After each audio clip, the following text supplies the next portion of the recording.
उस बूढ़े से कहो कि यानी अपने बेटे का निकाह कर ले, तो जवाब पता है क्या मिलता है? मेरा एक ही बेटा है, पहले मैं इधर उधर एक दूसरे के घर जाकर खा तो लूं जब ही निकाह। यानी बेटा नहीं, ऐसा लग रहा है कि जैसे कि मुंबई की या आगरे की पेठे की मिठाई बन गई। समझ रहे? पेठे की मिठाई बनाकर रख दिया है। लड़की पसंद ना आए, आप खामोशी से चले आए। किसी की बेटी में ऐब ना लगाए। किसी की बेटी में अगर ऐब लगा देते हैं ना, तो बेटी वो अल्लाह रब्बुल इज्जत की बारगाह में दुआ करती है, ऐ मेरे रब, अगर तूने मुझे अपने तौर तरीके से तो बनाया है, तूने अपने तौर तरीके से मुझे हसीन और जमील खूबसूरत बनाया है, मगर ये दुनिया वाले मुझे देख रहे हैं, मगर देखकर भी मेरे लिए इनकार कर रहे हैं। या रब, या तो तू मुझे मौत दे दे, या फिर मेरे वालिद को इतनी दौलत दे दे ताकि ये मांगने वाले भिखारियों की मांग बंद हो जाए और मेरा बाप उनका मुंह भरकर उन्हें और इतना दे दे ताकि कयामत तक जब तक रहे जिंदा मुझे ताने ना मिले, उसका मुंह हमेशा के लिए बंद। मगर लड़के पर भी सौदा लगा रहे, लड़के पर सौदा। समझ रहे नहीं? किसी ने 4 लाख दे दिए, किसी ने 5 लाख दे दिया। गरीब है, गरीब कहां से मरेगा? उसके पास पैसा नहीं, वो तो मर ही जाएगा, है नहीं?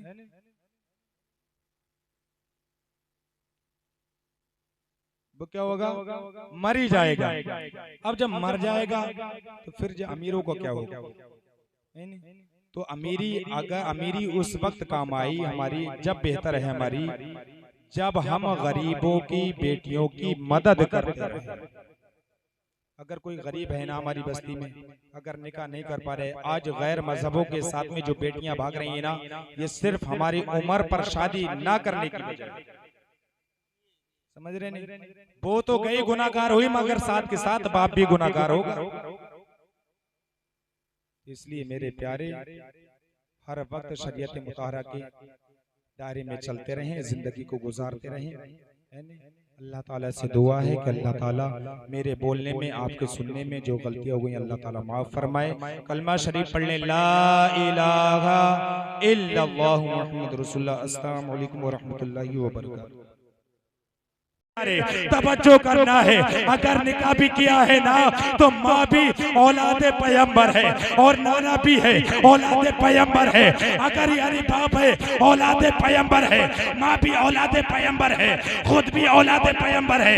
जब एक सेब खाने की बिना पर अल्लाह रब्बुल इज्जत ने ये सजा दी है कि अगर निकाह किया है, सुन्नत के मुताबिक किया है, निकाह किया है, शरीयत के मुताबिक किया है, निकाह किया है, तो ये बता दिया दुनिया वालों को, ए दुनिया वालों, कभी हम देश की लालच अपने गले में नहीं बल्कि मदीने वाले की सुन्नत को अपनाएं। सुभान अल्लाह, सुभान अल्लाह। नारे तकबीर, नारे रिसालत, नारे गौसियत, मसलके आला क़द्र, फैज़ाने औलिया इकराम, सुन्नते मुस्तफ़ा, सुन्नते मुस्तफ़ा, नारे तकबीर। कहाँ जा रहे हैं?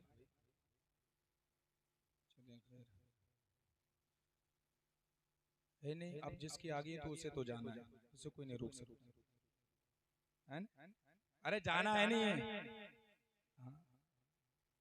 तो अगर आप भी जाना चाहें तो जिसके आगे उसे तो जाना पड़ेगा, मगर बाहर के मेहमान हजरात बुलाएं, कम से कम हम आपकी बस्ती के इमाम हैं तो हमारी तो भी थोड़ी बहुत आपकी नजरों में इज्जत है नहीं?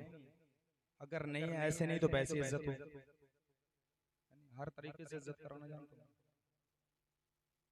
तो जो सुन्नत के मुताबिक निकाह होता है उसमें कुछ मिले या ना मिले मगर जन्नत जरूर मिलेगी, जन्नत जरूर मिलेगी। मगर आज की फरमाइश जो कर रहे हैं लोग ना कि हमें 4 पहिया या बुलेट या फिर बड़ी गाड़ी चाहिए ना, तो याद रखना जब मरेगा ना, कब्र में ढुकेगा ना, आका करीम सल्लल्लाहु अलैहि वसल्लम ने इरशाद फरमाया, हदीस से पाक सुन ले, अल्लाह के प्यारे रसूल सल्लल्लाहु अलैहि वसल्लम इरशाद फरमाते हैं कि जिसने मेरे उम्मती का दिल दुखाया ना, उसने मेरा दिल दुखाया, और जिसने मेरा दिल दुखाया गोया कि उसने अल्लाह रब्बुल इज्जत को ईज़ा पहुंचाई। अब बताएं मुझे कौन है जो अल्लाह रब्बुल इज्जत को ईज़ा पहुंचाना चाहता है? कोई नहीं होगा ऐसा जो अल्लाह रब्बुल इज्जत को ईज़ा पहुंचाए। मेरे प्यारे, हमें जिंदगी गुजारना है ना तो शरीयत मुताहरा के तौर पर गुजारे। अगर हमें जिंदगी गुजारना है ना तो आका करीम सल्लल्लाहु अलैहि वसल्लम के फरमान पर जिंदगी गुजारे। मेरे प्यारे, दिल पर जब दर्द गुजरता है ना तो यानी मैं वही कहता हूँ कि मेरे प्यारे, मानो या मत मानो, आखिर मौत है, तुम्हें समझना पड़ेगा, और यहाँ नहीं तो बाद मरने के कब्र में समझना पड़ेगा। वहां तो मोहलत भी ना मिलेगी, न कोई समझाने वाला होगा और न तुम्हारे समझ में आएगी। मेरे प्यारे, आज जो हमने माहौल बना रखा है, ये जिंदगी का माहौल, ये फजूल खर्चियां, ये जो डीजे बाजे गांजे वगैरह जो मंगाए जाते हैं, ये सब गलत बातें हैं। ये जो हम फजूल खर्चियां करते हैं, शैतान कहता है कि जो फजूल खर्ची करे वो मेरा बड़ा भाई। कौन है? बड़ा भाई है। फजूल खर्च करने वाला मेरा, बोले, बड़ा भाई है। मेरे प्यारे, अभी कुछ ही अरसे पहले शादियों में डीजे भी मंगाए गए। 8वां महीना लग गया। इन 7 महीने में मैंने अक्सर देखा है कि घरों पर डीजे बजाए जा रहे, डीजे। और ये आज पहली एक ऐसी शादी है लक्ष्मीपुर के अंदर कि जिसमें जलसा हो रहा हो। ये पहली शादी है। जभी तो मैं कहता हूं कि मेरे प्यारे, आज हमें पढ़ने और लिखने की जरूरत है, मगर जो फजूल खर्चियां करते हैं ना, आज हम यहाँ पर यानी रंडियों को नचाले, नचनियों को नचाले, कंजड़ियों को नचाले, या फिर वो कंजड़ों को बुलाकर नचाले। जो आज कमर के ठुमके लगा रहे हैं ना, ये कमर के ठुमके तेरे कब्र में निकलेंगे जब पता चलेगा कि तू ठुमके लगाने वाला कितना दुनिया में था। या भाभी को नचाया, वो भी तो किसी की बहन है ना, अपनी यानी तहरी बहन को नचाया, वो भी तेरी बहन है ना, चचेरी बहन को नचाया, वो भी तेरी बहन है। अगर खरेले कलेरी को नचाया, वो भी तेरी बहन है। अगर खाला को नचाया, वो भी तेरी माँ है। अरे मुसलमान, सोया कहाँ पर है? अरे जो तूने जिंदगी में तेरे बाप ने जो अरदास पाले थे, याद रखना, ना वो बाप बचाएगा, ना वो माँ, ना वो बहनें बचाएगी। जब कब्र में सुताई होगी, वही डीजे बजेंगे, वही ढोल बजेगा, जब तेरी कमर पर डंडा पड़ेगा, जब पता चलेगा। अभी तो कुछ नहीं, बड़ी मस्ती कर रहा है, खूब खेल रहा, गुजर गया है नहीं। मगर ये मस्तियां करना, ये हमारा वक्त इधर उधर जाये करना, ये हमारे काम नहीं है। हमारे सिर्फ अगर काम आने वाला है ना तो सिर्फ नबी की महफिल और नबी करीम सल्लल्लाहु अलैहि वसल्लम का जिक्र और नमाजें, ज़कात, हज वगैरह, ये हमारे ऊपर फर्ज है ना, तो हमें करना चाहिए। मगर करेंगे क्यों? करेंगे ना तो बस्ती वाले ये कहेंगे, मोहल्ले पड़ोस वाले, ये जवान ये कहेंगे कि शादी करी तुमने, डीजे भी ना नचाया, मेरी मोच नीची हो जाएगी। ये मोच वाली बात चलती है, मेरी मोच नीची हो जाएगी अगर मैंने डीजे ना बजाया। बेटा बजा कितना बजाएगा? जब तेरी औलाद यानी जो बीबी जो करेगा ना, वो आएगी, वो तेरे माँ बाप का डीजे बजाएगी, और जो तेरी औलाद पैदा होगी वो दोनों बुढ़िया बुढ़ियों का डीजे बजाएगी। वो औलाद दोनों बुढ़िया बुढ़ों का डीजे बजाएगी। किस बिना पर बजाएगी? क्योंकि तुमने सुन्नते मुस्तफा को अदा तो किया, मगर कुछ हराम काम भी करे।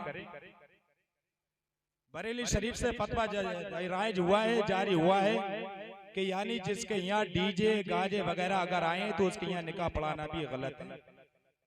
डीजे हराम है। अब हराम काम को आप करें तो फिर कैसे कर कर काम चलेगा? आज इसे सब बोले इंशाल्लाह हम सुन्नत के मुताबिक करेंगे। अरे अब बोले ना, बोले इंशाल्लाह हम सब सुन्नत के मुताबिक करेंगे, मगर कुछ तो सोचते होंगे कि ये मौलाना हर वक्त हर जुमे में ऐसी कहते हैं। मैं क्या जो कहता हूँ वो कर कर दिखाता हूँ, तुम्हें पता ही है ना। हमें जिंदगी में अच्छे काम करना है, जिंदगी को गुजारना है ना, तो हम सिर्फ यही करते रहें, दूसरे की बुराइयां, दूसरे की चुगलखोरी बंद कर।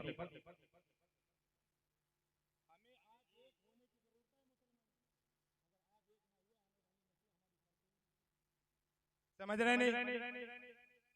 अब वो सुन जो हम यहाँ पर कह रहे हैं ना, वो सुन दूसरे गैर मजहब के रहे, वो बजाय हमारे आपस में होने के वो उधर से कर रहे हैं, क्योंकि हमें एक दूसरे की बुराई करने से फुर्सत नहीं। अगर बुराई करेगा तो या तो फिर भाई की करेगा, या चचा की, या ताऊ, या भाई, या फिर अगर कहीं किसी की नहीं चलेगी, अगर 60 साल की हो जाएगी तो वो कहीं नहीं चलाएगा, इमाम के ऊपर तो चलाएगा, है नहीं? कहीं नहीं चलाएगा तो कहाँ चलाएगा? इमाम के ऊपर चलाएगा। मगर मेरे प्यारे तवज्जो करना है, हम जो शादी करें ना, वो शादी भी सही तरीके से करते रहे। आज जो हम 2.5, 3 क्विंटल हम जो मंगाते हैं ना, गोश्त वगैरह मंगाते हैं, 2.5 क्विंटल, 3 क्विंटल, ये भी याद रखना, जितना बचेगा, जितना फिकेगा, वो फजूल खर्ची है, उसके गुनाहगार आप हो। शादियों में मुनासिब तरीके से लोगों को लेकर जाएं, ताकि लड़की वाले पर बोझ ना बने। समझ रहे नहीं? अब यहाँ से लेकर जा रहा 250, 300, है नहीं? मेरे उस्ताद मोहतरम अल्लामा तकीर अहमद ने कहा था, जब किसी शख्स ने कहा कि चले हजरत शादी में चले, कहा कितने लोग हैं? क्या इतने लोग हैं? कहा कि हर आदमी अपने घर से खाना बांध कर ले जाए, जब चलूंगा मैं इस शर्त पर शादी में। समझ रहे नहीं? अब वहां पर अगर गया तो लड़ाई दंगा तो पहले ही दिमाग में भर लेता है कि अगर हड्डी मिली तो लड़ाई तो लड़ना है, अब अगर राज मिला तो लड़ाई नहीं होना है, क्योंकि फिर तो दांतों का सब अनुमान निकलता रहेगा ना, वो सब निकलता रहेगा हमारा। मगर मेरे प्यारे लड़की वालों पर भी बोझ ना बने। 250, 300 आदमी जो जाते हैं, ये सब गलत बातें, फजूल खर्चा है। अगर सुन्नत के मुताबिक चलना है तो 4, 5, 8, 10 आदमियों को लेकर जाएं, ताकि लड़की वाले पर भी बोझ ना लगे, और लड़की अगर आए भी ना तो उसे भी लगे कि आज मैं अगर जा रही हूँ तो नबी के आशिक के घर में जा रही हूँ। ये तो महसूस होना चाहिए ना, ये महसूस होना चाहिए। मगर रिश्ते में भी आज नुमाइशें कर रहे हैं लोग, बेटियों को देखने के लिए जा रहे हैं, मगर वो देखने